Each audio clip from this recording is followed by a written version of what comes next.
देखिए राहुल, ये कैबिनेट की आपने जो बात की, जिन लोगों का आपने जिक्र किया, और आपने ये कहा कि 27 साल बाद बीजेपी की वापसी है। तो इन 27 सालों में मतलब मैं जो देख रहा हूं वो डी जनरेशन, इस पॉलिटिकल डी जनरेशन कितनी है, साफ तौर पर वो नजर आ रही है। आपने चार महिला मुख्यमंत्रियों की बात की, तो वही बीजेपी की सुषमा स्वराज, कांग्रेस की शीला दीक्षित, आपकी आतिशी, और अब रेखा गुप्ता। ये कितना डीजेनरेट हुआ है, कितना एक मतलब कि कितना गिरा है स्तर, ये आपने जो बातें की उससे साफ नजर आता है। अच्छा, बीजेपी के लिए खुद ये चिंता का विषय होना चाहिए। देखिए, आज एक एब्सोल्यूट पावर है, वो एक अलग चीज है जो मतलब किया जा रहा है। एक तो देखिए पॉलिटिकली ऐसा हो रहा है कि ये जो शीर्ष पर बैठे नेता हैं, किसी भी प्रदेश में आप देखिए, किसी क्या पॉलिटिकली पावरफुल कैरेक्टर को इन्होंने कहीं पे मुख्यमंत्री बनने दिया या बनाया?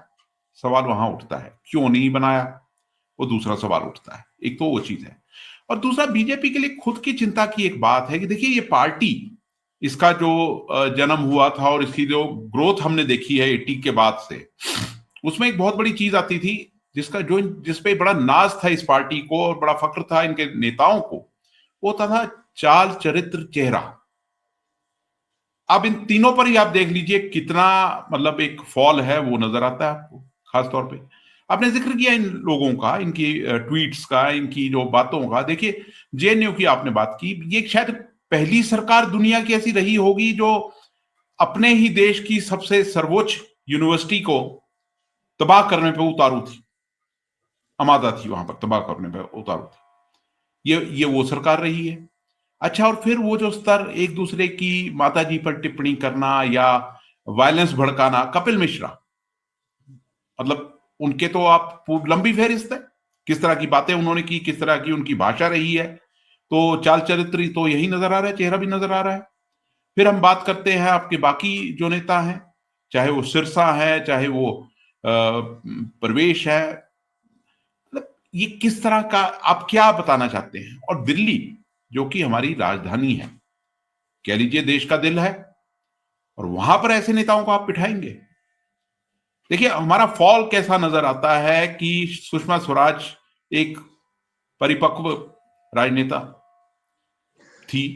शीला दीक्षित, शीला दीक्षित मतलब अभूतपूर्व काम हुआ उस सरकार के कार्यकाल में। हालांकि बाद में करप्शन के चार्जेस लगे और उस वजह से वो सरकार गई। वो लोगों की, हम कहते हैं कि भी जनता की जो मंशा होती है वो होता है।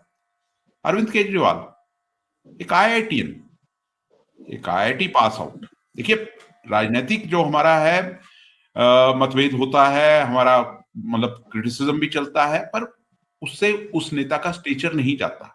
और अब आगे, हाँ, एक है, एक विंडो हम दे सकते हैं कि हाँ, आने वाले समय में आप अच्छी सरकार चलाती हैं तो डेफिनेटली हम लोग ही प्रेज करेंगे। पर ये चॉइस ऑफ कैंडिडेट्स, और मतलब ये सवाल आज फिर एक बार लग रहा है प्रधानमंत्री मोदी पे। साध्वी प्रज्ञा, क्या कहा था इन्होंने कि मैं दिल से माफ नहीं करूंगा, और आपका पीछा छूट गया। ठीक है, किस तरह के नेता आप दे रहे हैं? क्या नेतृत्व आप अगले स्तर पर ला रहे हैं? अल्टीमेटली साल, 2 साल, 5 साल में आपको भी तो रास्ता बनाना है ना। चलिए, आपकी सरकार भी चलेगी तो आपकी पार्टी का ही कोई नेता आएगा दूसरे रैंक का, पर एक कैसा नेतृत्व दे रहे हैं आप अपनी पार्टी को, और उस पार्टी को जो कभी बिल्कुल अभिमान करती थी और करती है कि कार्डर बेस्ड पार्टी है। क्या क्या कार्डर को आप क्या दिखा रहे हैं? आपने तो मतलब ये एक बड़ी, और जिस तरह के ट्वीट्स आए हैं, और अभी जो नई चीज अभी कुछ समय पहले मैं पढ़ रहा था कि अब वो ट्वीट्स पुराने हटाने पे पूरा जोर दिया जा रहा है। और डिफेंड क्या किया जा रहा है कि नहीं, वो रेखा गुप्ता के जो ट्वीट्स है वो 4-5 साल पुराने हैं, वो बात पुरानी हो गई। भाई, गजब के लोग हैं आप 350 साल पुराने औरंगजेब पे तो आप चर्चा करना चाहते हैं, और ये 5 साल पहले जो अनर्गल बयानबाजी हुई है उस पर आप बात नहीं करना चाहते। मतलब क्या दौर चलाया है आपने इस समय? ये बड़ी बड़ी चिंता की बात है राहुल। ये मतलब हमारे लिए एक हास्यास्पद तो है ही कि जिस तरह के मतलब जो कुछ हो रहा है, पर साथ साथ उतना दुख होता है और उतनी ही ज्यादा चिंता होती है कि अगली पीढ़ी को आप क्या दे रहे हैं, क्या एग्जाम्पल सेट कर रहे हैं।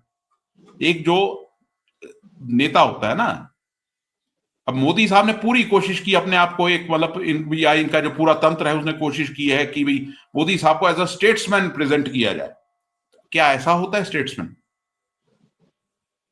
सीधा सवाल है कि क्या ऐसे होते हैं स्टेट्समैन? मतलब ये एक बड़ी चिंता का विषय है। और इसमें हम पार्टी पॉलिटिक्स को भी छोड़ें तो आप कैसे एग्जाम्पल सेट कर रहे हैं, सवाल वहां उठता है। जी देखिए, आपने बात की कि पार्टी विद डिफरेंस, उसको हम बड़ी पॉजिटिव सेंस में लेते थे, पार्टी विद डिफरेंस। आज उसको ठीक नेगेटिव सेंस में आप इंटरप्रेट कर लीजिए कि पार्टी विद डिफरेंस है, कैसा डिफरेंस है। आपने दूसरी बात की यंग नेतृत्व की, अच्छी बात है, यंग नेतृत्व होना चाहिए, पर क्या ऐसा होना चाहिए? सवाल यह है। वो जो एक पॉलिटिकल मैच्योरिटी, जो लीडरशिप होती है ना, उसमें एक पॉलिटिकल मैच्योरिटी होना बहुत जरूरी है। और उसमें कम से कम आप ये बात कीजिए, चाहे वो जवाहरलाल नेहरू की बात कीजिए, शास्त्री की बात कीजिए, इंदिरा गांधी की बात कीजिए, एच.डी. देवेगौड़ा की बात कीजिए, वीपी सिंह की बात कीजिए, अटल बिहारी वाजपेयी की बात कीजिए, तो कोई भी, या पीवी नरसिम्हा राव की बात कीजिए, डॉक्टर मनमोहन सिंह की बात कीजिए, क्या कोई प्रधानमंत्री कभी उस तरह की बयानबाजी की है? जैसे कि अभी तो मोदी साहब की कितनी आ चुकी हैं बातें। इन्हीं मोदी साहब ने सोनिया गांधी को जर्सी गाय बोला था, तमाम तरह की बातें बोली थी। क्या मतलब मेरी चिंता यह है कि ये स्तर कहां गिर गया है, कितना गिर गया है, सबसे बड़ी चीज वो है। और ये बात आपकी सही है, आरएसएस संस्कारी, सुसंस्कारी, मतलब वो टर्मिनोलॉजीज भी नई नई आती रही ना इनकी, सुशासन, सुसंस्कारी, कहां है सुशासन, कहां है संस्कार? मतलब क्या ऐसे संस्कारी लोग होते हैं, इस तरह की भाषा का इस्तेमाल करते हैं? या अभी आप देख लीजिए, फिलहाल आप ट्विटर देख लीजिए, जिस तरह की भाषा का इस्तेमाल इनकी पूरी जो पूरा एक इकोसिस्टम है वो कर रहा है इस समय, जो इको कर रहा है बुरे तरीके से, क्या ऐसा ऐसा संस्कार होते हैं? मतलब ये बहुत बड़ा सवाल इनकी खुद की पार्टी की आइडियोलॉजी और छवि पे है। और ये ठीक है, आज आपके पास एक एब्सोल्यूट पावर है, आप तमाम चीजें कर रहे हैं, जिस तरीके से आप बुलडोज कर रहे हैं चीजों को, डेमोक्रेटिक इंस्टीट्यूशंस को, डेमोक्रेसी को, वो एक अलग चीज है। पर पूरी दुनिया में आप क्या बन रहे हैं? आप अपने आप को विश्व गुरु कहते हैं, पर आप क्या बन रहे हैं? आप विश्व का सबसे बड़ा हास्य बन रहे हैं, कि जहां आपकी देश की राजधानी में आप इस तरह की सरकारें लेकर आ रहे हैं। और आपके जो कारगुजारियां हैं जो बाकी प्रदेशों में, वो भी मैं और आप रोज पढ़ते हैं, रोज देखते हैं, रोज जानते हैं, कुछ चीजें रिपोर्ट होती हैं, कुछ नहीं होती है। रोज आप एक नया निम्न स्तर पाने की कोशिश कर रहे हैं।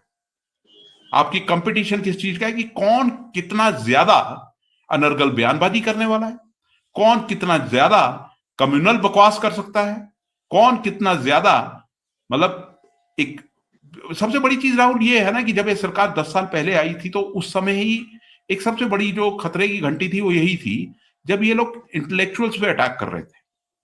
किसी समाज के लिए इंटेलेक्चुअल कौन होता है? पढ़ा लिखा समझदार व्यक्ति, है ना, उसी की पहचान होती है। अगर जिस समाज में इंटेलेक्चुअल शब्द गाली बन जाए तो ये पतन होना तो बिल्कुल लाजमी है ना, दिख रहा है हमको। और कहां तक जाएगा, और कहां तक जाएगा, चिंता उस चीज की है।